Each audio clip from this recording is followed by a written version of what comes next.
Hello mga ate ko! It's cooking time again. Ang lulutuin naman natin ngayon ay special pancit guisado. Siyempre, nag-isa muna tayo ng bawang at sibuyas dyan. Naglagay din ako ng konting squid ball at pinakulo ang atay balunan at laman ng mga manok. Hinalu-halo muna natin yan mga ate ko hanggang sa mag-golden brown. Siyempre, naglagay tayo ng sabaw. Pinangsabaw natin dyan ay yung pinagkuluan ng mga laman at atay balunan ng manok. Antayin muna natin kumulo. Siyempre, sinunod na natin dyan ang isang pirasong chicken cubes, isang sachet ng oyster sauce,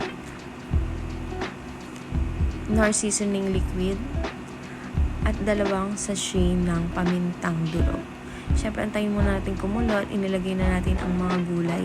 Konting pakulo lang dyan mga ate ko kasi baka malabog yung mga gulay. Mas masarap sa pansit yung medyo half cook ang ating mga gulay. Ayan, nagpakulo muna ako ng mga ilang minuto. So, ayan, nilagay na natin ang special canton. 2 balot yan mga ate ko.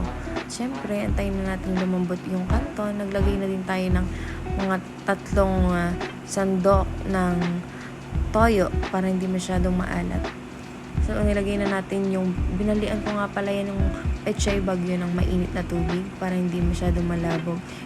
Initan ko lang yan ng konti at naglagay din tayo ng konting toppings na pork chicharon, mga ate ko.